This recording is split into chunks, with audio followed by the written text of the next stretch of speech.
Aloha. Thank you so much for being here. I'm so grateful for each and every one of you. A little bit introduction of myself and to Kamaka. So I'm Jazlen. I'm alumni of HCC. I'm a business major at UH Manoa, and I'm a peer mentor for this Native Hawaiian program. It's called Olanu Helebai, and as well as the director for one of the PACE entrepreneurship programs at UH Manoa, and then a business owner and part of this Hawaiian club, which is how I met Kamaka. And I'm now on the board of Kamaka for the Keep It Aloha Foundation. So before I get into the story on how I brought Kamaka and I collaborate on our nonprofit organization. It's called the Keep It Aloha Foundation. And I'm super excited for all the wonderful things that we're going to do with it. And Kamaka, I've always been inspired by your work and the demeanor that we have. So before I get into the in-depth story of how we met, Kamaka, you can introduce yourself. Yeah, aloha kako. My name is Kamaka. I'm from Hilo, Hawaii.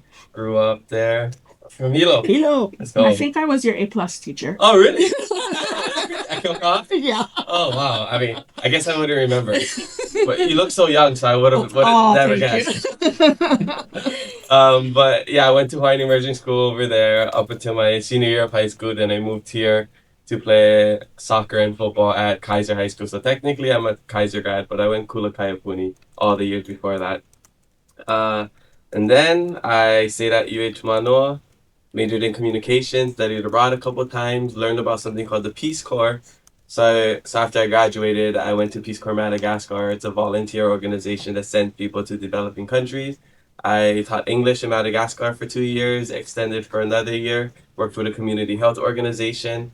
And then when I was finishing that, I came back in 2019 to Hawaii and started something called the Race to 50K, where I paid off $50,000 of student loans in 1 year, just doing a bunch of odd jobs. And I'm sure we'll get into all of it at some point. But yeah, through that, I started Hawaiiverse, my first business, which is an online platform that supports local businesses. And through that, we started a podcast, everything else. And here we are. That's just a kind of Spark Notes version.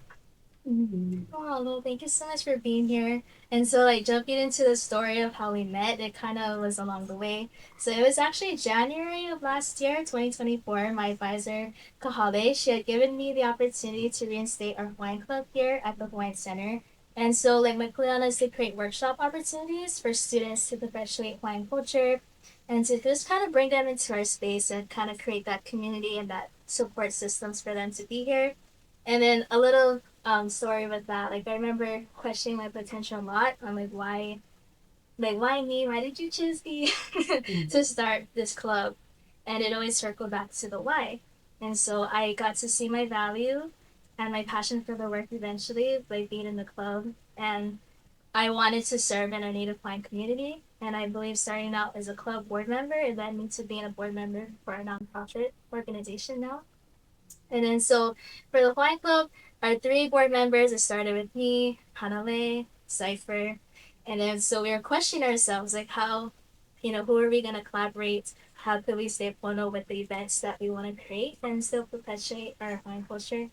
And so I came across your work, Kamaka, involving Ho'aina, the nonprofit organization that it's now rebranded as the Keep It Aloha Foundation.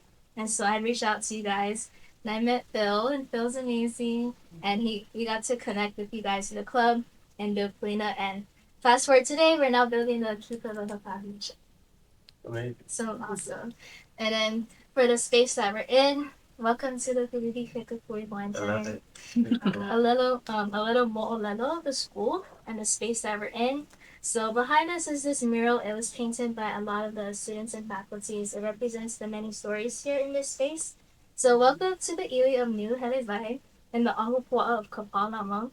This place is named New Helevai after the stream that used to flow through our campus, and it translates to coconut moving water in Hawaiian.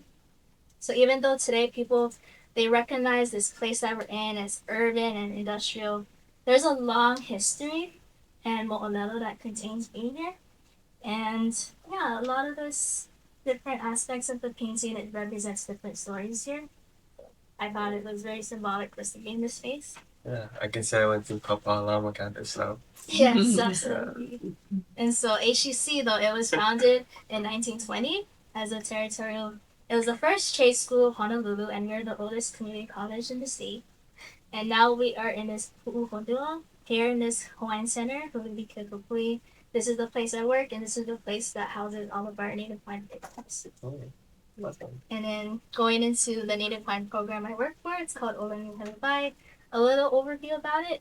We center around the Hawaiian value of mauli ola, so it translates to health and well-being, and it describes as a holistic approach that balances Native Hawaiians' traditional concepts of physical, emotional, mental, and spiritual health.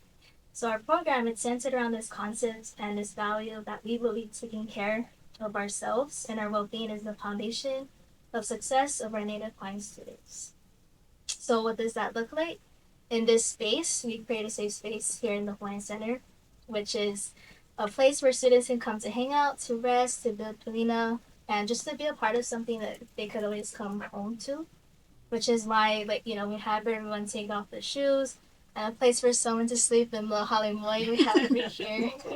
Should have slept there last night. Oh my goodness, I know, that would have been so funny. And then it's just a place where students and everyone could be surrounded by aloha, and then they could just talk stories to each other, just like how we're doing now. So we cultivate the safe space through the workshops we also create, like this one, and the programs for Native Hawaiian students where they can foster their leadership skills and build their support systems. And all of this creates an outlet where they can take care of their well-being and allow for someone, to feel safe. They could feel that sense of peace and that promotes healing and allows for authentic connections to form when they feel that way. And so the strong foundation, this will help Native Hawaiians to not only bring this concept into their lives, but for their families and for the mauli and so forth. So for me, what mauli ola looks like to me, it's being grounded, it's being in alignment in the present moment. And because I have this habit of spiraling and like getting in my head a lot, so that's not good for my well-being. Mm-hmm.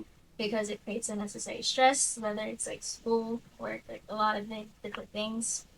So when I tie this concept into your book with mauli ola, that's also what it means for kiva aloha to me, what it means. So I'm putting these two concepts together, and I believe they coexist with each other because you can't kiva aloha with others if you can't do it for yourself.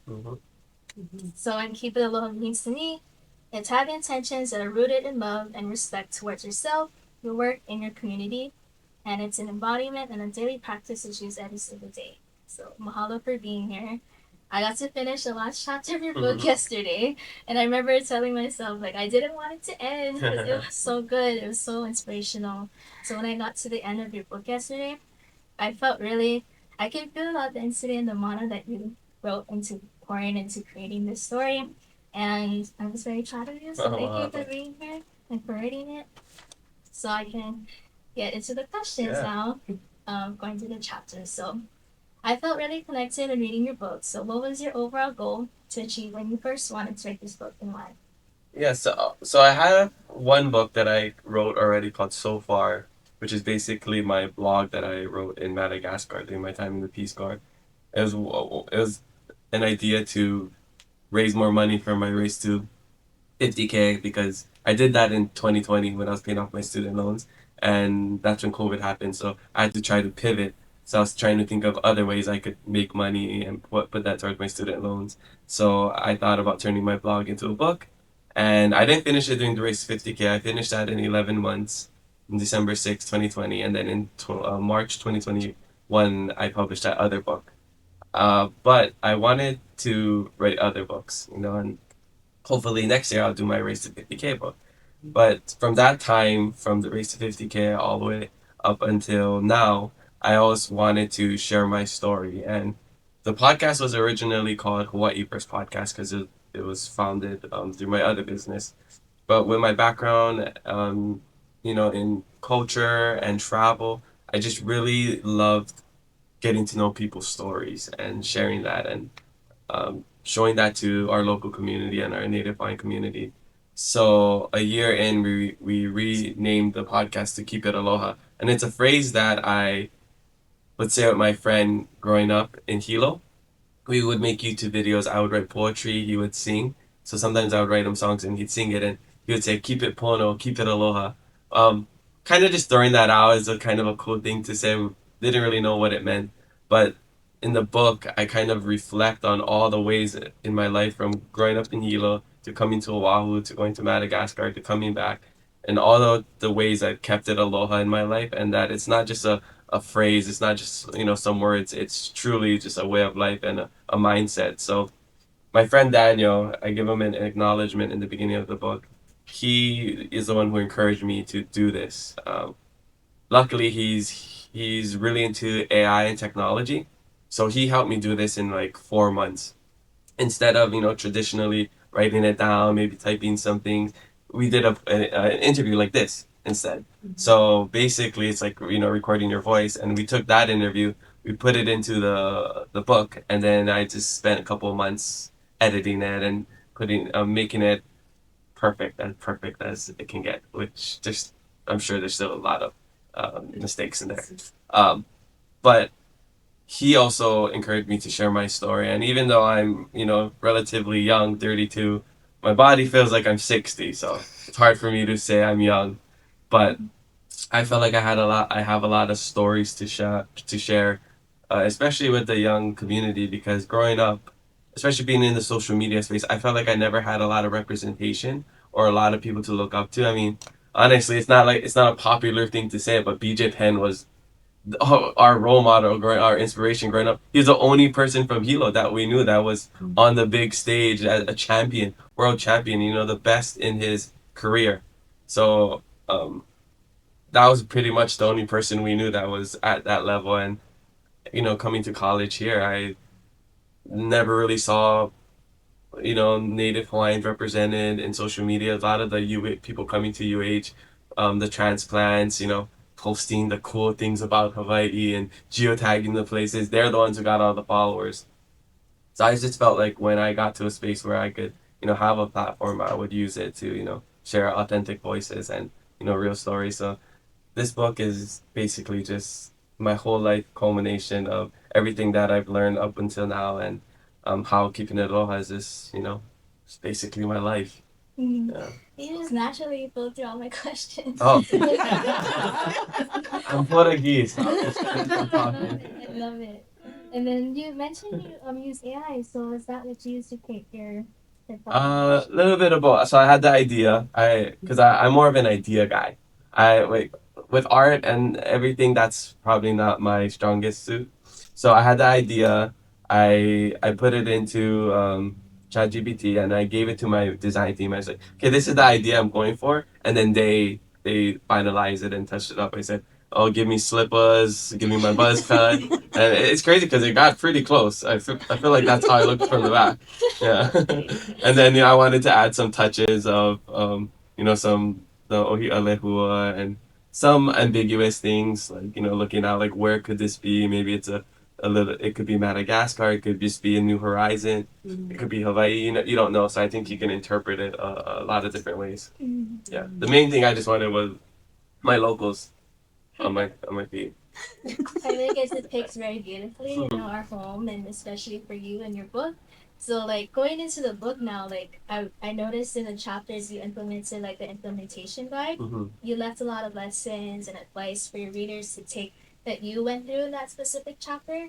And I never seen that before in a book. So, like, what inspired you for you to have that in your book? Yeah, I mean, I would love to take all the credit, but growing up in our culture, we're always taught to, give mahalo and, the appreciation to the people that, help us and come for us. So I gotta credit my friend Daniel. He's the one who had that idea. He's the business guy. I'm naturally more of a creative. So, having good mentors and people to encourage you and give you the confidence to do something like this is super important. So he's the one who had the idea of the implementation guide. And I thought it was a great idea. I usually, when I read books, I kind of just like to speed through it, and um, so I think I've seen like one or two books with that, and some audiobooks that have that as well. So that was kind of his idea. That I thought it was a good idea. That we kind of went over and like, okay, what would be good? Like, what did you use to get to where you are? So kind of just taking that and turn it into a lesson for others. That's kind of how it went. But yeah, it's all Daniel. I gotta say, it's all Daniel. It's a cool thing, Mhm. right? That's Yeah. how what we learn up. And like a lot of the times, like when I read through it, like it really made me question like for myself and apply those lessons to myself. So I That's thought that awesome. was really awesome. Mhm. I think you nailed it. So that's really awesome. Yeah, I Thanks, wasn't Annie. wasn't sure how people would like the implementation guide because it adds extra pages and extra reading. Amazing. But yeah, we got a lot of good feedback for that, so that's cool. Yeah. Awesome. Yeah, so like, what was your life like growing up in Hilo? You mentioned, because in the book we kind of went through different chapters. So like, this was your era in Hilo, this is you in college, and then the Peace Corps and the Republican and so Mhm. forth. So like, what was like Hawaiian immersion like? What were some of the things you had to do as a kid growing up? So Mhm. like, I didn't go to Hawaiian immersion, so like, I wondered, like, how is that experience like for you and the environment and all that? Yeah, it was interesting, and I talk probably not enough about it in the book, but it was this big contrast of, I grew up speaking Hawaiian with my dad, and I didn't even realize he wasn't Hawaiian until growing up because my mom is more Haole looking, but she's Hawaiian, Korean, some other things. My dad's Portuguese, Japanese. I always just thought my dad was the Hawaiian one because, he speaks Hawaiian to us. Um, so we had that foundation of the Olelo, and then they decided to put all the kids into Hawaiian immersion. So in the schools in the Kula Kaiapuni from Punanoleo to Kaumeke Ka'el and Kekula Navahio Kalani Pu'u, it was very rooted in the traditions. You stand in the piko, you oli, you sing Hawaii Pono'i, you list the male teacher gives a little speech in the morning. We sing a song. The female teacher responds back. We do an oli and then we oli como and then they respond to us and then we start the day and there's we don't have bells, we have people going the pool, we work in the mala, we have to learn dances and we do performances all the time, so it was very rooted into that. But then when I would go home, it's very westernized, right? It's like all sports, video games, western TV. So it was just kind of two different worlds, and one that I really gravitated to, and one that I was kind of just forced to do with the Hawaiian stuff. And for me, I didn't really care for it because I mean nobody was doing it. All my friends were playing sports in other schools and doing all the other things, and I had the same classmates every single year for like 13 years, almost. So I I didn't love it at the time, but it's one thing that we probably all experience at some point of our life where as you get older you appreciate all of it later. So it wasn't until I left Hawaii when I was studying abroad where I really grew an appreciation for home and being here and the blessing of my upbringing and especially the Hawaiian language because yeah, I was just all into sports, video games, Tupac. So I barely listened to local Hawaiian music back then. Yeah. Awesome. Yeah, it's really amazing to hear those experiences because, like, from someone that graduated from Kunema schools, like, it was during a time where I was just starting my journey, but then it was to where, like, COVID took over. Mm-hmm. So I kind of lost a lot of that opportunities to learn and perpetuate my culture. So I actually didn't learn or be more immersive in my culture, so I started working this job until I surrounded myself more with it and just really enjoy doing it and now want to serve it and just be someone to role model for my community. So it's amazing to hear like how that shaped you as the wonderful person you are today. And then so, as students here at University of Hawaii, can you tell us like what was, we're all in college, so like what was that college era like for you? And like you mentioned study abroad, Mhm. can you share more about that? Yeah, I didn't really know what I wanted to do in college. It's kind of something I just did because that's the path that everybody goes on. And I came here to Oahu my senior year by myself, so I didn't do financial aid. I didn't know about scholarships, so I applied for a couple of schools, Washington State and Oregon. I was gonna go to Washington State, but before school started, my mom told me, "Hey, Kamaka, you gotta spend $40,000," and I didn't have the money, and that's kind of why I ended up with $50,000 in student loans. But so I ended up staying at UH and kind of just going through the motions. I talk a little bit about it in the book, and the first couple of years were a blur. And I don't drink, I don't smoke, I don't do anything. I would go out with people and hang out, but I just don't really remember much because I think I was just, like I said, just kind of waking up, going to school, hanging out with my friends, and doing that for the first couple of years. So it wasn't until I studied abroad in Spain and I started learning Spanish, that's when everything changed, and I grew an interest for culture, people, language, and while doing that, my own culture as well, because I'm like, how am I so interested in all these other cultures, but what about mine? It's not until you leave, your environment, you feel sometimes, you know, a little bit more special, which is weird to say. We should feel special and appreciated where we are. But when I left, people, the reaction they would get when you say you're from Hawaii and you can speak Hawaiian, it's crazy. Like they didn't even know Hawaiian was a language, and they ask, "Oh, wait, everybody speaks Hawaiian in Hawaii?" And like, no, that's actually kind of a rare thing. So probably back then only a couple thousand people. Um, so it was necessary for me to leave and put myself in uncomfortable situations for me to grow. Um, but yeah, I was basically studying abroad, which was the peak years of my time at UH. And I tell people that college is good. I don't think it's the only option. If people just want to travel and or go into trade school, I think those are great options as well. And for me, I just appreciated the college experience. Doing all the things, the camaraderie with the classmates, the people. I wish our sports were better when I was back then. I wish I was in the Colt Brennan era or the Timmy Chang era or even this era right now. I would have had more fun, but I do think that you can learn so much more outside of the classroom. So, for college, yeah, definitely go experience it, learn about yourself, learn about others, and take that into whatever you do next. I think going to school over here is cool because it is good for us to leave, but because a lot of people come here, you're forced to interact with people that don't look like you, don't sound like you. So you kind of have to grow a little empathy for them. So I do feel like going to college here is a little bit of a cheat code rather than having to pay to go outside of. Yeah, I definitely you hit it on the nail when you mentioned study abroad. So I went to study abroad this past summer for my first Oh yeah. experience in Eastern Europe. It was for my part of my degree. I got to take a class in social psychology, and then part of that curricular was we got to immerse ourselves within like different European cultures and see how that made us like feel. And when we come back home, compare it with what we have here.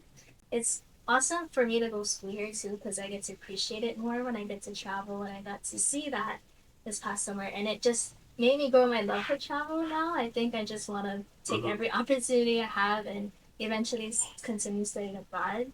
I'm excited to study abroad next fall in New Zealand and just kind of expand that opportunity and just to get to know more about myself. So it seems like when you went to the Peace Corps, was that also something it must have expanded like Yeah. who you are? It's a big part of who you are today. So was that because of UH Manoa did you transfer to the Peace Corps? How did you get into that, and what was the experiences like? Yeah, so that it's a postgraduate program. Most people, I would say 90%, because I worked as a Peace Corps recruiter after I came back. It's about 90% of people have a degree and they go right after graduating. But the Peace Corps was started in 1961 by John F. Kennedy, and it was just a way to build foster community in other countries. So when I learned about it while studying abroad, I knew that's what I wanted to do. I went home, I looked it up. You could learn culture, you can travel, you could challenge yourself, you can help others. So it's everything that aligned with who I was at that time. So I came back, studied abroad in Argentina, finished my time at UH, went to Madagascar, and it was just the most transformational experience of my life. I mean, it's funny because I didn't want to go to Madagascar. I was filling out my application and I wanted to go to South America or I think it was Costa Rica or Peru because I wanted to be fluent in Spanish, and I had this whole dream of going there and meeting my Spanish wife, bringing her home to Hawaii, having kids, surfing all day. And that didn't happen, but I'm happy with my life now. But I was on the M section of the application and I saw Madagascar and I was thinking, wow, like the movie. So I just clicked it, decided to finish my application. And then a couple weeks later, I got an interview for a position in Madagascar. And I was reluctant at first because it's not what I wanted, but I ended up going. I saw the connection between Hawaii and Madagascar, especially with the language, because the Malagasy language and the Hawaiian language is in the same Austronesian family, which is crazy because it's on the opposite side of the world. So I went there, I really integrated into the community. It was, I just seeing people who don't have a lot give was super inspiring, and them being happy with so little and living in the conditions that they live because they're one of the poorest countries in the world. So when I was there, you the goal of the Peace Corps is to live like the locals. It's a you don't get paid, you get a stipend that's appropriate to where you are. So we got about like 100 something dollars a month over there, but that could stretch out if you live in the village. They get paid less than $1 a day. So you have to learn how to if you didn't cook, you have to learn how to cook. If you didn't do certain things, you just had to learn how to do it. We took bucket baths. We had an outhouse for a bathroom. I got sick multiple times. I had surgery there. I had appendicitis. I got stuck in a cyclone and had to sleep on the bus and walk 8 hours home and bike 3 hours back to my place through rice fields and stuff. And all of that just taught me to be resilient and just to kind of take life as it happens, not to try to control the wind, but just adjust the sails. So, even this morning, it's something that I, had to calm myself down. Like, oh, I'm gonna be late for this thing. First time ever, I locked myself out of my apartment, and then I go to the wrong place, and I'm trying to find the parking, and all this. There's a lot of chaos happening. There's so many storms happening, but it's something that I told myself, which I mentioned in this book, is it's just all part of the experience, and you don't know why things happen. And my girlfriend sent me a good text when I was coming here as I was texting while I was driving. Um, she was saying like, "Oh, maybe you weren't meant to be on the road at that time." So I was like, "Wow, that's really good perspective. Maybe you weren't supposed to be there. You are supposed to be here at certain times, and we don't know that. So, but we can only control what we can control. So a lot of those lessons happened in the Peace Corps, and it really helped me, and I carry that with me today, even in terms of keeping it aloha and being patient, open to learning, making mistakes, all of that. So I think, yeah, I wouldn't be the person I am today without the Peace Corps. It's definitely the number one thing that changed me, and it's also the hardest thing I've ever done. They say the old slogan was it's the hardest job you ever love, and it's so true. That's why after leaving the Peace Corps and doing the race 50K, I was like, yeah, I'll pay out $50,000 student loans in 1 year because nothing's gonna be harder than what I just experienced the last 3 years. So that's why I'm confident in my abilities to just figure it out because nothing's gonna be harder than what I had to do in the Peace Corps. Mhm. Yeah. Yeah, the most growth happens when you're uncomfortable, and like that was a whole uncomfortable journey. But it's very like I've seen a lot of the growth that it made you into who you are today. When you talk about resilience, and before we get into that, like alignment is such a big thing. So that's why everything happens for reasons. So that's why like if you're late, it's okay. Like we pivot and then we make it work. One of my favorite chapters in this book was actually the chapter 6, using the fear gene. Mm-hmm. Google here defines fear. Fear is an unpleasant emotion caused by the belief that someone or something is dangerous, likely to cause pain or threat. Like it opened my eyes a lot because we often we see fear as something that prevents us from pursuing what we want, and this was a big thing that you pursued, especially joining the Peace Corps. So can you talk a little bit about the fear gene and some advice that you might have to people that deals with especially letting fear stop them from pursuing their goals and Yeah, I think I was just kind of forced to not be afraid at certain times. And when I talk about losing the fear gene, I'm not saying this. I never get scared or I you know, don't let things get to me. I think it's more so that I see it as more of data and information. If I feel a certain way, if I'm frightful to do something, I think why instead of and then there's another chapter that kind of similar with instead of saying no can I say how can. Okay, so when I have this fear like stuck stuck in our taxi, Bruce, and we can't get to our site. Okay, we can't control, and yes, there's a lot of uncertainty, and I don't know how I'm gonna make it out of here, but I'm gonna just do it anyways. So that's kind of those moments is what kind of helped me lose the fear gene, or like getting appendicitis and having my first surgery in in Madagascar when nobody speaks English and I don't really know what's going on.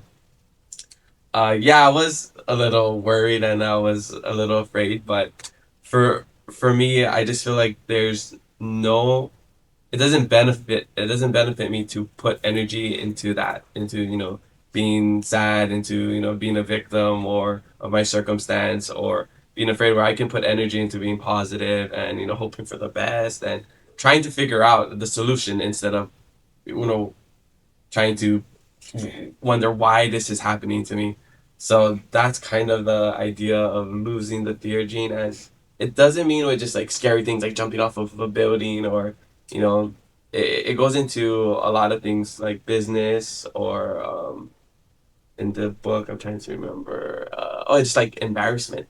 I also say like I have no fear of being embarrassed because I've embarrassed myself so many times in Peace Corps in our village. You're the only one that looks like how you look, and everybody else looks and sounds like they look.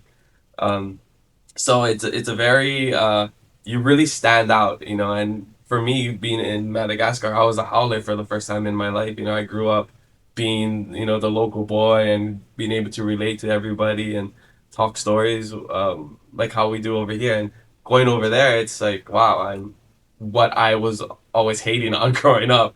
So it gave me good perspective and empathy towards other people coming here because I was trying to speak their language, eat their food, talk like them, wear their clothes. And I wasn't doing it to be disrespectful. I was doing it to be respectful, to try to be like them, right? Not be them, but it was a way of showing respect. So, you know, trying to communicate in their language and making mistakes. I think one time I was like, Ratsi Malagasi, which Ratsi means bad and Malagasi like the language. I was trying to say Ratsi ni Malagasiku, which is like my Malagasy is bad in the beginning. And then in the first couple months of training, people were like, why is Kamaka saying Malagasy people are bad? Because I was just saying Ratsi Malagasi, like bad Malagasy.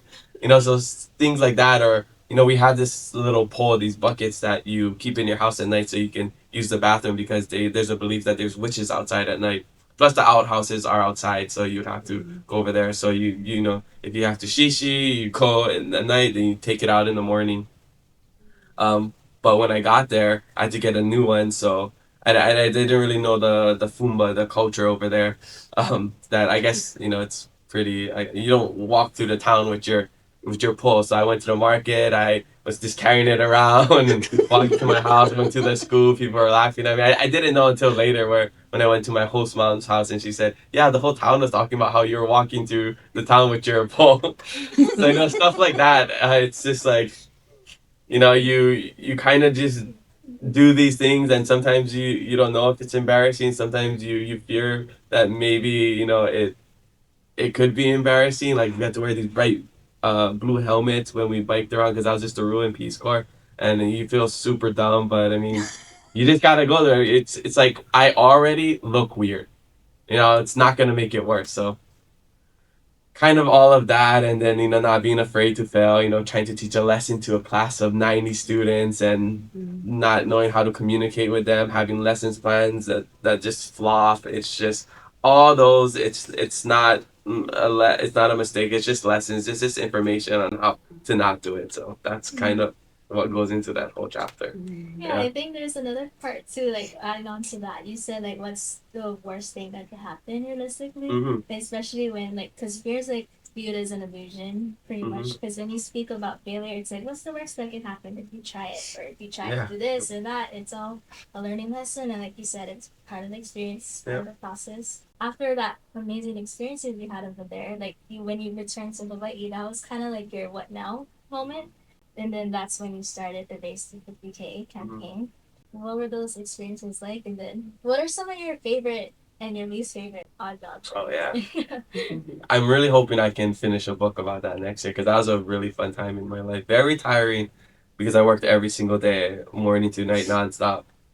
But the idea for the Race 50K was I was finishing my time in the Peace Corps and I had to figure out what I wanted to do next. And, I knew I liked helping people. I knew I probably wanted to be in some of the like communications or media space. So I had this idea. It all started, and I think I do, right? I think I tell the story of how I thought about it, and basically I thought of this lemonade stand of how kids go out and they ask people for money, they make lemonade, and people give them money. So I was thinking, oh, okay, what if I do something like that? But it's funny because a 20-something-year-old kid is gonna be, selling lemonade or whatever. But I thought that was too small, so I had to scale it. So I thought about what if I just ask people to make it donation based. So instead of giving 25 cents, because who even has 25 cents these days, right? Um, or like the actual physical coin. Maybe they'll give me $1, maybe they'll give me $5. Especially if you attach it to a cause where I tell people, hey, I'm paying off my student loan, and here I am working to try to, do something about it instead of waiting till something happens and it's forgiven or whatever. I just felt like it was my kuleana to pay it back. I wanted to take accountability. I borrowed it. I borrowed the car, so I have to give it back in better condition. So that was the idea of the race to 50K, and I just didn't want to wait my whole life paying off my loan because I have parents and friends that talk about taking forever to pay off their student loans, and I felt like there had to be a way that I could do it, and it would free me up to do all the other things I wanted to do, like start businesses, write books. So I had the idea to just go back to Hawaii, tell people what I was gonna do, and I was telling people, hey, I'm gonna pay off $50,000 in student loans in 1 year without a job, and I was speaking that into existence and telling people before I left, or even when I came back, that's what I was gonna do. And people are like, yeah, sure, good luck. They're like, what is he talking about? Um, and I just thought I do odd jobs, and instead of just trying to figure out what I can do, I just let people tell me what they want to do. I mean, you think about it now, it's like love languages. Why not just ask, hey, how do you want to be loved? What do you need? Instead of me just assuming everything. So that's kind of what I did, and I made it donation based, and in 11 months I paid off $53,757 of student loans, doing everything from yard work to delivering to washing ceilings, dressing up as Buzz Lightyear for kids' birthday parties, dog walking, flower deliveries, selling things online. Um, I what else is some fun ones? I There's some sketchy ones definitely, but it didn't feel sketchy to me. What was the hardest job that One of you the hardest ones, I remember as far as the end, I had to clean these really high ceilings in Kaneohe. And I had to use a ladder, and it was a big house, and this position of like putting my neck up and doing that, that was really sore. I remember that. Another one was I had to install insulation into a house in Hilo, and it's a you go into the attic and you have to stand on those what is it called? Those beams. Yes, thank you. English second language. Sorry. Yeah, stand on the beams and you have to crouch down and it gets itchy too. So it's hot, and so I didn't know how to do it, but I figured that out, and I had another guy helping me. So that was a hard one. The worst job was I had to go to this lady's house and pick up concrete blocks and different rocks around her house and take it to the dump. But I didn't have a truck, so I had to borrow a truck. And then there were poles in some of the concrete slabs. And then she told me to go take it to Waimanalo to dump it. So I drove all the way to Waimanalo in Waimanalo. She said what Waimanalo Gulch. So she told me to Waimanalo. I went there and they said they don't take it. I know it's also the wrong one. There's another one, heading to the west side that is the right one. So I had to borrow the truck. I had to keep it for another day. And the truck, is like this because it's so heavy. So it's just like slanting for a day. And then I had to ask one of my friends to help me. So he came with me. We went all the way to the actual Waimanalo Gulch. I think it's by Ko'olina. Is that? Yes. Okay, I think I remember it's by Ko'olina. We go in and they said we can't dump that over there because I don't know, you have to pay or something. You got to get a permit, whatever. So you know, I don't encourage this, but I have a way with words, and I said that I was gonna go in and dump the other stuff. Ended up dumping all of it and heading out. And then I think I only got paid maybe like it could be less than $100 for that, or I don't know. It was something crazy, but again, it was the hardest, or I guess most inconvenient job. But I'm not gonna say I was upset or anything that the payment didn't match the job, because there's a lot of times that it just balanced out. There's a lot of times I, clear a whole yard with a machete and I get $20, but then I go home and my neighbor calls me across the street and he tells me, Kamaka, come over, and he tells me to pick up this single piece of this weed in his gravel uh, yard, and I pick it up and look up and he's giving me $100. You know, so there's a lot of times that it just balanced out. You know, and it's kind of just like the circle of aloha. I believe in that. You know, everything always comes back, and you don't do things with the intention of it coming back to you, but when you just put out a lot of good will come back, and I believe that. And then all of the experiences you documented on like Instagram. Yeah, Your I posted it every day. I didn't realize I was learning how to run a whole entire business with scheduling and posting and communicating with everybody. I woke up every morning, said day 24 of the race to 50K, did all the jobs. When I was finished with the jobs, I couldn't just relax. I had to post about the jobs and then schedule the next job. So even if I got home at like 1 o'clock in the morning, I would have to go on Facebook and type out a whole entire summary of the day, post it, add it to my total, my running total of money that I've made, and then document it all in my notebook of how much I spent, how much I made, and then go to sleep and do it again. So yeah, I did it for about 300 something days until it ended, and then took a little break. Yeah. Yeah, so this was like the foundation, like almost like you never know you needed. Yeah, To yeah. Keep It Aloha podcast, it makes you who you are today, right? And all of these learning curves, different jobs that you got to experience. So I know you mentioned like it was originally called the Hawaiiverse podcast, and then now it's called the Keep It Aloha podcast. What was the origin story of how did the podcast evolve from Hawaiiverse to Keep It Aloha? Yeah. So I'm seeing a theme in my life of me not wanting to do something but doing it anyways, and me loving it because the podcast is something I didn't want to do. My Hawaiiverse team encouraged me to do it. We did these spotlight videos where we would go to businesses and local businesses, highlight their products, their stories. We called them spotlight videos. So, we go to somewhere like this, and even if it wasn't a local business, and we talk about what they're doing and stuff. So that was kind of my experience with interviewing. A year later, we phased that out, and my team wanted me to start a podcast. And I didn't want to start a podcast. I listened to podcasts, but I didn't know what I would talk about and if anybody would want to listen. I think a lot of us, especially when we're starting something, we have a little bit of that imposter syndrome where we question ourselves. Like you said, why me? Why am I doing this? Why did they choose us? So you just kind of do it, and you lose that embarrassment, that fear gene, and you just do it and see what happens. Ended up loving it, and then the idea of it was to lead people to our business, our website, Hawaiiverse, to support the businesses. So it started more with an entrepreneurial lens, but like I said, with my background, the conversations naturally gravitated towards culture and people. So about a year and a half in, people were thinking that Hawaiiverse was just a podcast. So I would go out in places, people would tell me, "Hey, Hawaiiverse, I love your podcast." And we'd have to explain, no, it's not just a podcast. It's actually this website. It's an online platform. So that happened a lot. And I decided to just separate it, start the Keep It Aloha podcast, and make it a whole different brand. So Hawaiiverse still exists, and we have a card game called Mocaps, which is really fun. I got to get some for this place. You guys will love it. So that's still going. I'm super hands off. I'm just a co-founder and owner of that, but I focus entirely on Keep It Aloha and all the other stuff that I'm doing. It seemed like everything fell into place because actually I remember watching you since Hawaiiverse. Wow, the OG.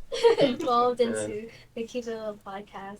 And like many of us here today, like they recognize you for bringing all these wonderful guests in the podcast. So like a lot of us wanted to know like how do you choose your guests and all these amazing role models in Hawaii. How do you choose them? Yeah, I just want to add on to what you said in the beginning. It's so cool to think of life and how things happen, and just one thing leads to another. Like, I needed to leave Hilo to come to Oahu, to go to Manoa, to study abroad, to go to Madagascar, and my time, I needed to get $50,000 loan to do my race to 50K, which led me to Hawaiiverse, which led me to the podcast, which led me to this. So it's so cool how that all happened. And then while saying all this, I forgot your original question. How do you like you're known for bringing a lot of your guests in your podcast? So how do you choose them, and how's that creative with them? Yeah, originally it started off with people that I follow or that I'm interested in, and I think they have a cool story to tell. Like I said, a lot of our earlier guests were more business owners and stuff like that, and now my team and I, we look at it more from an editorial standpoint, because it starts off as all fun and games in the beginning, and then sponsorships come in, and strategy and business and all of that. So it needs to make sense for our strategy. Like, oh, okay, is this an unknown person that we're going to shine a light on and people are going to love? Is this somebody who has a really amazing story and has a bit of a following that we can cross promote our stuff and we can grow as well? So there's a lot of layers that go into just choosing, I guess, now. Or is it something that, we're trying to promote something that they're trying to promote?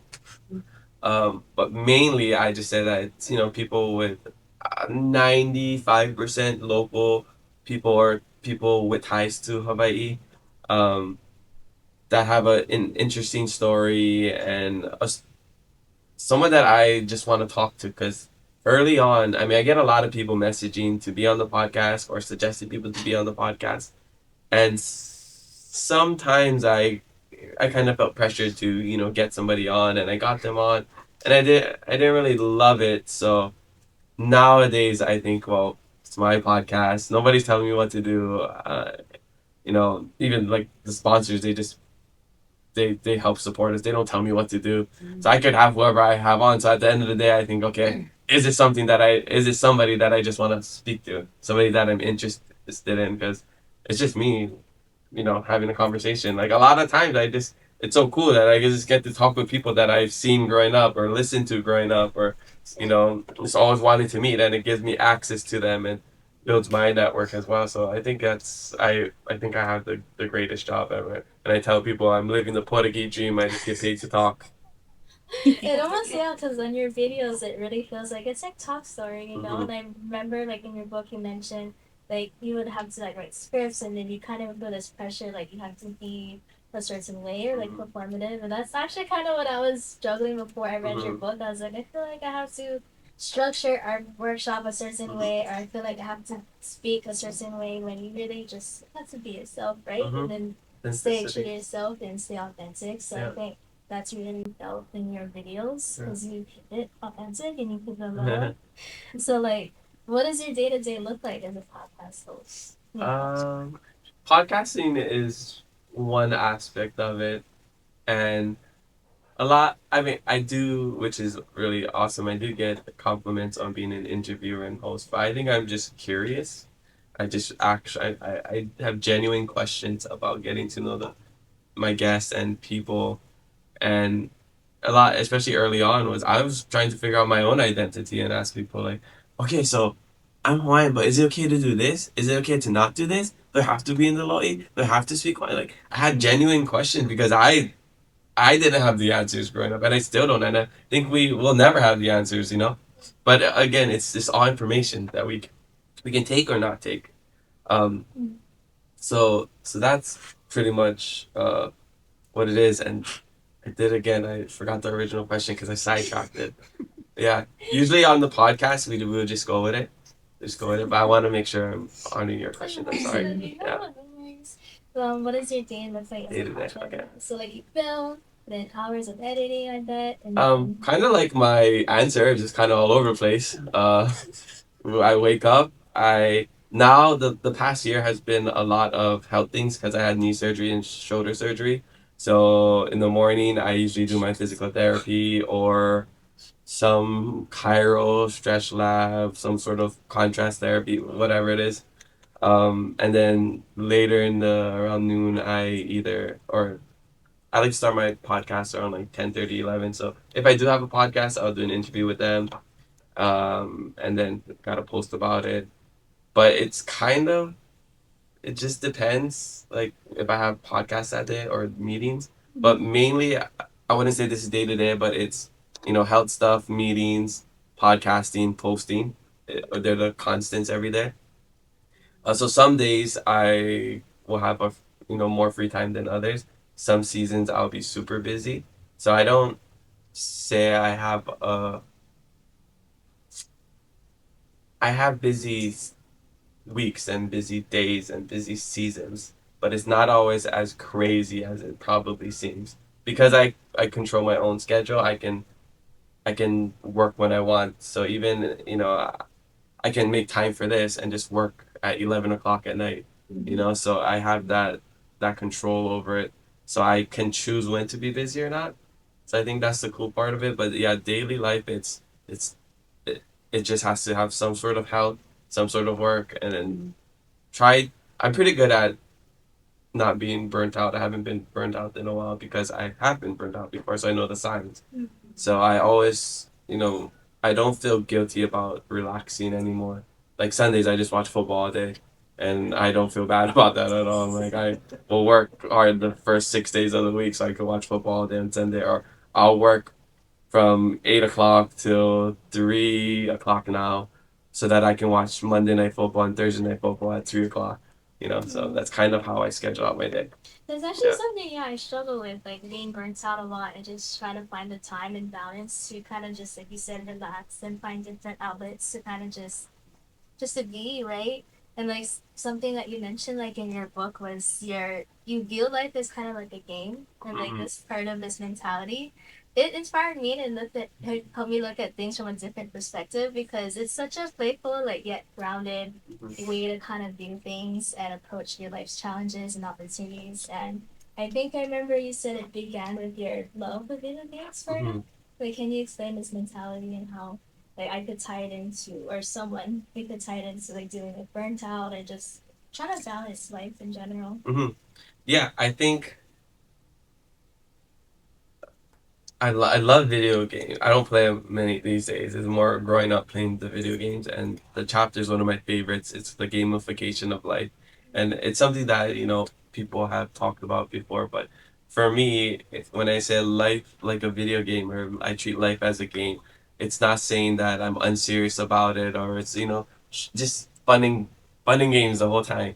But it's more so just there's a structure of games and how they go, where you start at the beginning, you have nothing, or you have some resources, and you have to build up. You go on this journey, you meet other people. There's times where you have to grind it out. You have to just do the training. And I don't know how many people play video games, whether that's Pokemon or other things. There's times where you just have to go run around the grass and battle different Pokemons to level up your Pokemon. And it's mundane at times, but it's necessary for you to grow and for you to be stronger. And then you have to work together with other people. And there's a lot of lessons from sports that I learned about collaborating and working together too.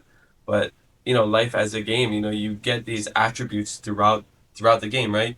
Whether that's more wisdom, more strength, more agility, more endurance, and basically everything that I'm doing, whether it's good or bad, I'm still gaining experience, and that's going into me as a person, me leveling up. So if I, for example, like I'm just going to use a really real time example of, okay, we're talking the stories. I'm responding to your questions. I'm getting sidetracked sometimes, so I'm gonna reflect on that and be like, okay, maybe I have to focus more on being present today. Being present is something that I'm gonna focus on this week. And yeah, I didn't like how that happened, but now I know it's information and it's experience for me to take on to my next journey. So that's just kind of how I look at it. Like everything is a learning experience, and that's why that phrase "it's all part of the experience" makes so much sense, because it's everything that we're doing. Even with my injuries, I battled so much, and now I was at the highest level of athleticism, and now I'm all the way at the bottom. I gotta start again, but I know how to do it. I know how to grind it out, how to the steps that I need to take to get back to that place. And if you lose, you need to start again. That's all. Yeah. That's even a mantra now. It's just part of the experience. Yeah, part of the experience. It's like one of the cited parts that I got from your book was like you kind of framed the perspective from a player in a video game. So you said like in games, the players they face obstacles not as burdens but as the very point of the experience. They see opportunities to grow, to learn, and advance to the next level. So if we view life in that way and view challenges that way, then it's almost like it's grounded but it's detached from the outcome and just letting it be. Like you never expected your journey to kind of unfold the way it did, but it made you who you are today. Yeah. So I thought, that's like my mantra now. That's awesome. Part of the experience. Yeah, a key theme in the book is turning obstacles into opportunities. You have to do these challenges, whether figuring out the code to unlock something. It's like I don't know if anybody's ever done an escape room, right? You gotta figure out all these weird clues and figure out how to get to the next room, and it's fun. It's fun in the escape room, right? Absolutely. But why can't it be fun in life, right? So viewing life as a game and that these are necessary obstacles that we need to face in order to do this. I mean, I locked myself out of my apartment this morning, so now I know to always double check. I always double check that I have my key in, but now I'm gonna triple check that I have my key in my pocket, right? So, and that's just part of the level, like I failed that level, now I gotta go through it again, and hopefully I don't fail again. That's pretty much it. I see life as very simple. I just think we overcomplicate things sometimes. Absolutely. Oh, yeah. Make it harder than it needs to be. Yeah. So, like, with all of us in the room, if you could speak to your younger self sitting in this room of native high students and just a bunch of students, like, what would you tell them? Um, I think I've answered this question. Like what would you say to your younger self if you could? Um, I don't think I would talk to my younger self because I like how my life turned out. Like I wanted to play sports. Like I wanted to play in college, but I kept getting hurt. But if I didn't get hurt, then I wouldn't have gone on the journey that I been on. I wouldn't have stayed at UH. I wouldn't have studied abroad. I wouldn't have kind of what I mentioned before. So I would just either do one of those. I don't know if you've ever seen those movies where maybe at the end of the movie they realize they ran into their younger self and you kind of just give them a nod or something or like, hey, keep going. I'd probably just do that. Because I feel like everything that I had to deal with, even the insecurities, the anxiety, the cultural identity stuff, like I think it's all necessary. The mistakes. Even in the beginning of the podcast, like almost getting canceled at times. I feel like that's all necessary. Like I wouldn't change anything. So I don't think I would say anything to my younger self. Just kind of give him a little nod or be like, "Keep going, kid." Something like that. Oh. Yeah. And then, like, what everyone wants to know is two more questions. Okay. But what does It Aloha mean to you? Because it's more than a saying. In the book, you mentioned it's a framework, but it's a way you carry yourself in every aspect. And you clearly embodied it through every single journey that you went through. And then I know in the book it's mentioned, like, the Aloha approach. And it's a very layered topic that you go into your book. But what comes to your heart right now when you can say, like, what this It Aloha means? Yeah. I I like to think there's multiple ways that we can keep it aloha, and because aloha has so many meanings, for me it's fluid and it always changes. So to me, aloha is whatever's happening, whatever is the most relevant thing in my life right now. Mhm. Like, this morning I had to keep it aloha by being patient with myself. I had to keep it aloha by, you know, coming, even though all that happened this morning, like, still come with a positive attitude and not be down on everything that has happened, still be happy and, you know, be the person that I am. So I feel like keeping it aloha is kind of just the way for us to hold ourselves accountable in what's going on in our life at the moment. So, whether that's being present, I think I talk about that a lot, is being present. Um, so right now, I would say the answer that I'd give you right now, keeping it aloha, to me is being present in the moment and not worrying about all the things that I can't control. Beautiful. And then, so, like, a lot of the Hawaiian values, you mentioned in your book, you mentioned a lot to how you applied it to your life. So, like, kuleana, Mhm. kalina, mamuhia, lokaki, and so much more. And I feel like it's Intentional. almost like another way of saying keep it aloha or maunio. Thank 'Cause you, I, of Jay, course, for sharing your story with us. So I'm a Kiki Puni too, okay. and so is Kamananui. Hey. But we'll puka oil me anu no e puka wau me kamako. Oh, But my question for you is, what do you see as the biggest ongoing challenge for the Hawaiian language movement now? And what role do you think our generation of Kaipuni Haumana should play in addressing it? yeah. I mean, that's one of the I guess biggest responses, not necessarily questions, but biggest reactions we get is when we get those language speakers or episodes or clips. 'Cause there's this big surge of people interested in learning Hawaiian. Not just local people or Hawaii people. This transplants, people living outside of Hawaii, people part of the diaspora because they want to feel connection. And I think that's something that we all crave is we want to feel like we're part of something and we want to feel connected to people. And these days, there's so many things that takes us away from that connection, because of our phone and all of it.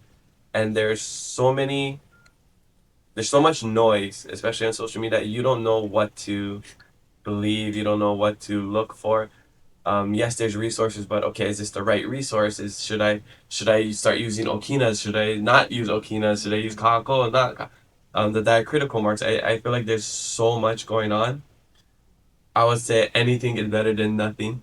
That's always my mindset. If you need to use Duolingo to learn, use Duolingo because at least you get something, right? If you need to, take classes at the university, that's great as well. Some people offer free classes online, um, and that's great as well. I know we had Kiao Neesmith, who is, he speaks more traditional Hawaiian, and that gets controversial because I come from the academia space of very proper using the new words that they create. My Po'okumu and everybody, they're part of that group that started the Hawaiian immersion schools and started the revitalization. So for me, it's weird. I'm in this weird space of like, yeah, I want to respect that part of my life, but I'm also interested in this other part of you know it's not it's yes, it's evolution, and I feel like we should evolve, but then how much do we evolve and leave all of the other stuff behind? And I think that goes on with just the culture as well, not just the Hawaiian language. So it's a tricky space that we're in, and I don't know the answer. I can share my perspective on it, but yeah, I think just do it, do what feels right, and just surround yourself with the people that you want to be surrounded, but be open minded. I feel like I want as much information as I can have, even if I don't agree with it or if I agree with it, because I don't want to just live in a bubble and just have people telling me yes all the time. And yeah, I want to see all different perspectives. Yeah. Go on. Kumoha Oli has Ani now on the Zoom. He poku. Yeah, he poku kela. So hiki a oi ke olelo, ke olu. Ai, kawai kia pauku. Olu soho. Mahalo nui ia upo, ia ulu anoho e Jazlen me Kamaka ke ia hai ulelo I ke umika I loa. Mahalo nui ia oi Kamaka I ko ea I ke ia la. Me kou mo olelo ana mai I pi ani kou mo olelo pono I nui ko hoi hoi. He mau mana o kau. Ka mea mua ho olohe mau wau I pau hua lono. He hoi hoi no. Mahalo no I kau malama ana I kela hua lono no kakua pau. Kia hoi ka malama ana I na mo olelo ea. Ia na pili ana ke ai pu'uni nau. I ke kai panawa, olelo mau oi I pili ana I pō mau au ano mahalo ole paha o ka hele ana I ke kula kaiu puni. He hila hila paha, he hoi hoi ole hoi. Ka wini nau na pehea I kaika ai o ka hua ma muli o ka hele ana I ke kula kaiu puni. Oi hoi, no kia nai na po olohi ana, looking back, what were some of the benefits to attending a Hawaiian immersion school that you realized as an adult? Which is again in sort of juxtaposition to kind of some of the things that you shared previously about feeling a little bit shame or not being super interested in some of the things that you learned at Kula Kayapuni. And in addition to that, in what ways did attending a Hawaiian immersion school also help reaffirm your foundation in the ways that you keep it aloha today? Awesome. Mahalo. Nani. Yeah, so he kind of summarized it, what he was saying, because he says that he follows the podcast and he listens. He listens to the podcast, and I talk a lot about how going to the Hawaiian immersion school wasn't necessarily cool or popular back then. So I felt kind of shame, even to speak in Hawaiian, not even outside of the Hawaiian immersion school, like being in grocery stores and my dad speaking Hawaiian to us, and I was kind of hesitant to respond because I didn't want people to judge me. So that's kind of his what he was saying. And then what about, and that's a great question, because then I love that it makes me reflect about um yeah, maybe I it's really making me think like, oh yeah, I always said that I was ashamed, but I never share about the benefits of. I mean, I do once I talk about my foundation and how important it was for me as a person. Like, even though I didn't love doing the hula or being in the pico and standing for what it felt like hours. As people, I don't know if it's different in other schools. People passed out. People would pass out in our pico. I don't know if it was long. We had long pico. Go talk to any Navajo students. Like, it was multiple. Every year there's somebody that passed out. I'm not even joking. It was long. I would hide in the bathroom sometimes and then go to class. And if you're late or if you don't attend, they make you oli to get in. And I would be like, yeah, I was in the pico. I was there. And I would avoid that. So I was kolohe. And even during like hula, I wasn't interested. I was watching the Jabberwockies and America's Best Dancers. So I would try to just break dance instead of doing the moves. And Kumuha'a would be so mad at me, and yeah, I was bad. But again, I appreciate I. There's so many times, and I've seen Kumu in the in recent years, and I apologize for being like that, because it was such a blessing to have that. People would die for that, just to even speak the language. People would love. I didn't. Yes, I learned it, but I woke up and I was speaking it. I tell people, like, is there a time you don't remember speaking English? That's like how it was for Hawaiian for me. Like, yes, I have to strengthen it every day, but for me, I was blessed with it. And everything from learning the traditions and the uh what is the English word for this, uh, uh bad, like the practices. Yeah, yeah, yeah. I was just thinking in Hawaiian at this point. But so, for example, like, even when we're in hula and people sitting like this, and if you step over them, you're taking their mana, so you have to go back. And all those things stick with me to this day. Like, not like having your back towards somebody, you have to be alo he alo. Like, all those things still stick with me today, whether I like it or not. Respecting elders and helping out at the family parties, and doing it before you're asked to do it. Because if you're asked to do it, then you already messed up. There's so many foundational things that, even though I didn't like it back then, it still sticks with me, and I'm super grateful for it to this day, because it's something that I still encourage to other people in my life, and something that I still practice every single day, even though it's just little ways. Yeah. Yeah, mahalo no kelani now. Any other questions? I have a, Go ahead. I have a fun question. So, who is your favorite guest, and who's a guest you haven't had that you would love to have? Like your goat. There's so many. We just passed 200 episodes, so there's a lot of people to choose from. We just recently had people from Love on the Spectrum, the show that we love, and we flew them in and we showed them around. They're not from here, but they're so cute and fun hanging out with them. And yeah, they're great. Just great, positive people. Definitely people who keep it aloha. Somebody was just asking me this the other day too. Let me see. McKenna Maduli. I always mention McKenna Maduli because she's a host that we see on TV, and it was really cool to talk with her. She's a really fun time, and she's also Hawaiian, and is a very, I believe, is a good representation for people. Bretman Rock was cool just because he's a super ultra famous but very grounded, and it was really cool.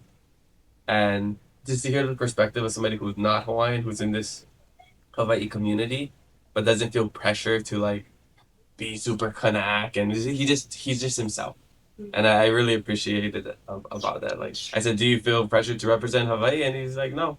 Yeah, I'm just being myself, and I think I like that, because we do feel pressure to do certain things and to be this kind of level of Hawaiian or local, and I struggled with that all the time, but I just feel like we do it in different ways. We live in this modern ahupua'a that looks different. Instead of kala farmers and fishermen, we have social media people, we have, teachers and professors, and we still have the boa hunters that, do that, but I think it just looks different these days. Um, one I mean, the guest that I want to have on is, the obvious, the biggest Hawaii people, Max Howe, The Rock, Jason Momoa, Nicole Scherzinger, um, just because they're the most well known people. Yeah. And in terms of just not like super ultra famous people, I want to have all my the people like Larry Kimura, Kumu Kamana, Pila Wilson. Those are the ones that I want to get because I have so many questions to them, especially coming from the Cal Neesmith episode, because they have conflicting manao You towards can that. ask them why was Pico so long. Yeah. Yeah, I would love to have a panel with them because Kiao's open to a panel with all of them. So I think that would be really cool because I do believe they are the saviors of the Hawaiian language. Um, yeah, I know there's a lot of other people, but them and Keiki Kawai, all of that, I do believe, if it wasn't for them, I don't know where we'd be. I would love to do an episode. I've been trying to schedule one with Kumu Kamana and Kumu Pila, but it's hard because they're so busy. But hopefully one day that would be a dream. How do you deal with criticism online? Aloha armor. Yeah, it really doesn't bother me. I mean, you could say the meanest things to me. I think once you are secure with yourself and you know who you are, you know your intentions, then it doesn't really bother you. I mean, it could sting a little bit, but it's like stubbing your toe. It's a little sore, but I think I know who I am and what my intentions are. And one of the greatest quotes I heard from another podcast was that we judge others based on their actions, not their intentions, and we judge ourselves based on our intentions, not our actions. And I think that makes a lot of sense, because like I could say something and not mean it the way I'm saying it because I want to help people, but somebody takes it in a way that's like, wow, that's so offensive. But to me, I'm like, well, I only meant well, but they're judging me off of my action, not my intention, right? So I just know that people, if they are criticizing, they're coming from a different place, different, lens than me, and that's fine. That's them, that's me. It's probably something going on in their life that they're reacting to. So yeah, I don't react to anything. I don't even think I respond to comments, like negative comments these days. I just kind of let people fight it out in the comments themselves. Yeah, but I've learned to just be a little bit more, especially with cutting clips, give a little bit more context, because that was something that I didn't realize I was doing, is because I'm very innocent and Mr. Low. I just want everybody to be happy, peace. I'm in the Peace Corps. I'm not trying to make anybody upset. Um, but I come from, like, we had our whole conversation, so in my head I know the entire context. So I have that. So when I cut clips now, I'm like, okay, I gotta give a little bit more context because people, they're not gonna watch the full episode, which you want them to watch the full episode, but most times they're not. Yeah. I know you were talking about immersion school as like your foundation, and now that you like reflect on it, you appreciate it. Once you started coming around to like um, embracing your culture, is do you think like they gave you the vibe now? Like you said, you are now like learning to implement like these different Hawaiian values into your life. Is there like a crew that is teaching you things, or is there like how do you learn these things, or is it like purely through like life experience? Yeah, I would say these days just life experiences, and I feel like there's so many overlapping um, themes in our lives and concept. Like I can take whatever I learn in sports and put that into business. I can take whatever I learn in my Hawaiian immersion school and put that into socializing. I can take any.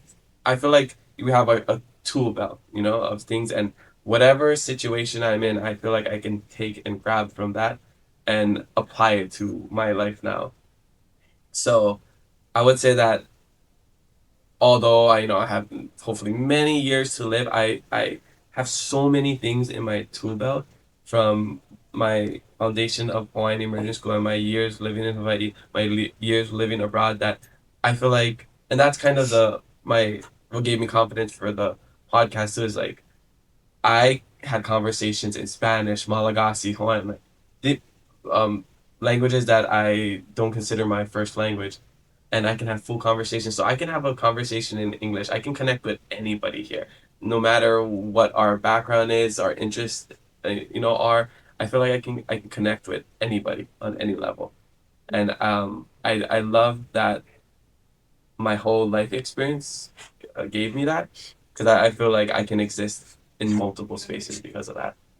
Yeah, and I don't feel like it's a certain person teaching me that. It's everybody. Like anybody I interact with, I learn from. Like when people ask me who my favorite guest was, I learned something from every single guest. And yeah, like I said, I'm just very blessed that I'm in that space where I'm constantly learning. Yeah.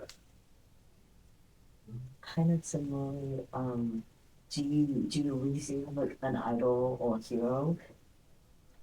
Um, I would, I'll probably say my dad, just because, he's one of the nicest guys ever. He's the one that brought Hawaiian into our family, and he's just, I didn't realize that a lot of things that I do is because of him. Just like I never saw him drinking growing up, so I don't drink. So that's probably why I saw him always opening the car door for everybody, not just my mom or stepmom. It's that he just always does it. He always tells us good night. He always says he loves us. He always, you know, he he's just always somebody who is probably the person that I want to be the most like. So that's probably why. It's not a big celebrity. Like those are cool to see. Like, yeah, I wish I was in the NFL playing and dropping dimes like Mahomes, but that's the whole fantasies, right? I think my idols are more attainable and more realistic, like my dad. Do you know that still speak all of them? Yeah, he only speaks Hawaiian to us, even text, and yeah, it's weird hearing him speak English. And my dad's the kind, he will speak Hawaiian to you even if you don't even know Hawaiian. This is that uncle that's just always talking. He's Portuguese, right? So he's Japanese, but he said he was raised by Portuguese. So yeah, that's probably where I get it from. Yeah. Okay, everybody's done with the serious questions. Just coming off of like just immersion school, Uh-huh. graduates, what's like the funniest like transition you ever had when you like got out of there and had to like move into like I guess a more English. Oh, well, one of the, immediate things after leaving was I went to Kaiser, and I didn't even mean to stay at Kaiser. I came here in the summer because my grandma has a house in Mauna Lua, so we would come in the summers and we'd visit. So during that summer, I was training with the Kaiser kids just to stay in shape. And actually, sorry, I was training with them, but I was also training with the UH kicker because I played soccer and football growing up. So I was training with the University of Hawaii kicker, so that's why I was over here. And then like 2 weeks before school started, they told me to stay. They're like, you should just stay here, and I was like, yeah, okay, I'll stay. So that's how I moved. Um, so when school started, I had, some friends already because I knew the football boys in the summer. But I was so used to my Hawaiian immersion school, and a lot of it was social anxiety as well, because I went from 100 students from kindergarten to 12th grade to 300 people in my class and thousands of people in the school. So every time there would recess and stuff, I would go straight to the next class. I wouldn't hang out with people. I would just go there and wait, because in my other school, we would just wait in the class and the teachers would come to us because we were so small.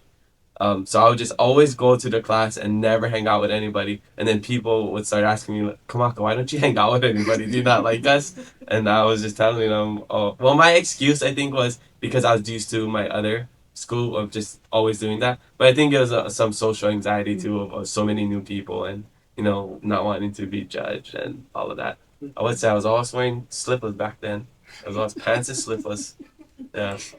But yeah, that was probably like the more like the biggest like thing that I noticed was that going from that to that, and even from Hilo to Oahu, and just the different how different people were. I think that was super interesting. I felt like I was going from Hawaii to California, just moving from Hilo to Oahu, just how people were. Yeah, and I'm sure you guys are the cool Oahu people if you're from here. Public school Kaiser, just not everybody's very rooted in aloha and Hawaiian values. So going over there, not everybody is has that. So I think it was a struggle for sure. But yeah, and I think just maybe leaving Hawaii is always the things, the certain words we say. They're asking, why do you say it like this? Oh, why you're not British? Why are you saying rubbish? I think outside of school and stuff like that. I think that's one of the things I noticed the most. Yeah. I wanted to make a comment about your discussion earlier about olelo and growing up in immersion. So I remember you and your dad and your siblings. I used to work at Borders in Hilo. Oh yeah, sure. And I worked in a cafe. I think I was like 20 years old or something. But you guys always spoke to me in Hawaiian. Oh, nice. And so I appreciated it as somebody who was learning Hawaiian, being able to practice it in the real world. So I think that's so the cool. other lens of like your benefit of growing up in immersion, but there's also people who need to practice it outside of this classroom. So Oh, that's so mahalo. cool. Yeah, I mahalo. gotta tell my dad about it. And let's see, that's my dad. He Yeah, speaks yeah. anybody. That's why when you're sharing Yeah. about, I was like, I remember them. Yeah. Yeah.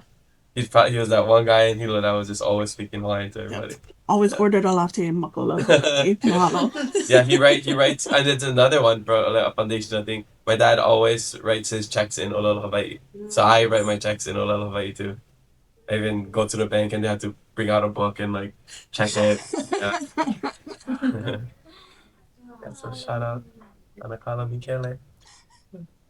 Any other questions? Any questions on Zoom? I guess I have a question for like when you face like adversity and very challenging times, and it's like you just feel so overwhelmed by like such a dark alley that you want to make it through, but there's so much like hesitation. How do you get through that, and like what's your biggest advice for tackling that and staying focused to pursue it? Yeah. I think first that something I'm always learning even to this day is like I realize first you can't compare yourself to anybody else because we all have different capacity to handle things. I know that my capacity for handling things is a lot higher than my sister or my girlfriend. So if I'm ever with them and I'm dealing with I got 10 things in a day and they got 3 things in a day and I'm like I have 10 things in a day and you have 3 things but you could only do 2, like why can I do all of this and you can't do all these things. It gets frustrating when you're in a kind of this community setting, so try not to take what I'm going through and push that onto other people. That's the first thing. And for me, I think I'm good at self-regulating and I've learned coping mechanisms throughout my life, um, you know, through the Peace Corps and there's 2 other life experiences. So if I am feeling frustrated, just as simple as taking a deep breath and just I have these mantras in my head, even if, I say I don't get nervous anymore because I've learned to turn that nervousness into excitement because your body has the same physiological response of feeling nervous and feeling excited. So telling myself if I feel like I'm getting a little anxious, like, oh no, I'm not anxious, I'm excited. I'm excited that I get to do these things. Oh, it's an honor that I get to do these things. Such a privilege that I can share my story with everybody else instead of me saying like, oh, like, do people wanna share or hear my story? Do people want? It's instead of having that doubt, I try to flip it and make it a positive thing. So even if there's a lot of things going on, a lot of things that are overwhelming. Another great quote is, don't complain that there's too much food on the plate when the goal is to eat. So like I asked for all of these things. I could say no to this. I could say no to a lot of things, but I chose to say yes to doing these things, and even the things that don't happen, that it's not in my calendar, that I wasn't expecting. part of the experience. It's just little obstacles that get you to where you need to go. So that's kind of just how I tell myself, and I make decisions quickly in my brain, and I'm pretty able to self-regulate quickly. So I don't really linger on things too much. But that's just me. If you need to spend a whole day crashing out and eat ice cream at the end of the day just to feel better the next day, then do that. I said do whatever works for you. You know? Yeah. So much for Yeah, being mahalo. here. Great question. We have Great books. seeing people. We bought a half of Yeah, books. mahalo for mahalo for fun the podcast and my book and everything. Appreciate it so much.